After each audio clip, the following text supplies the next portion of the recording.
Hello class and welcome to today. I hope you have a lot of fun playing with Scratch. I know most of you have used this in the past and are excited about it, and some of you are like, I don't know how to use Scratch. Well, hopefully playing with it today will help you out.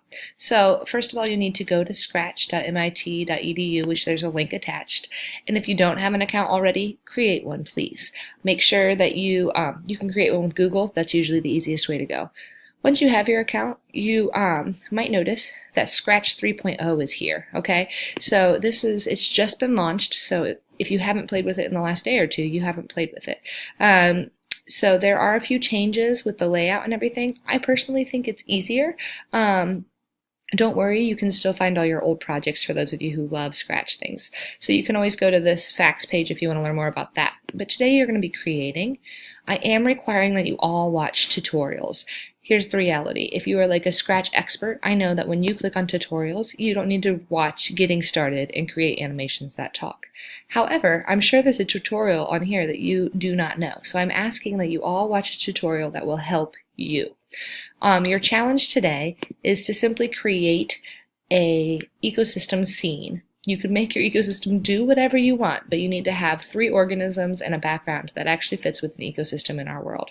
Okay, so that requires that you're going to need to do a couple things, right? You're going to need a background, you're going to need and you're going to need some extra sprites, correct? So to find extra sprites, of course, you can come to choose a sprite.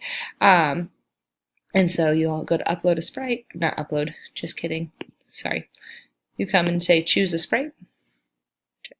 And you have so many options to choose from. Animals will probably be really helpful to you. But we also know that plants are super helpful, so you can search for them here as well. So dinosaurs are extinct, so unfortunately the dancing dinosaur probably won't be able to fit in your ecosystem. Don't worry, you can make any scratches at any time that you would like. Alright, so also when you have your animals chosen, you'll also need a background. And if you don't know where to find that, you just go to backdrops and it's the same thing. Choose a backdrop. Okay, so again, you're not going to really want a baseball diamond. That's not an ecosystem. Arctic, however, is. So that's fantastic.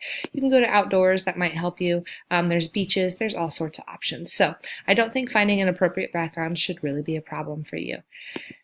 The real opportunity for creativity is in the coding. So once you have your requirements done, then I want you to play, okay? Because the coding is the part that will come important later. So please play, experiment, play with the codes, play with the costumes, play with the sounds, okay? You can edit sounds in many different ways. But yeah, I want you to go along with the events, the control, the sensing, play with it all and figure out how can you make things move, act, and react to one another. Enjoy your day today. I look forward to seeing what you create.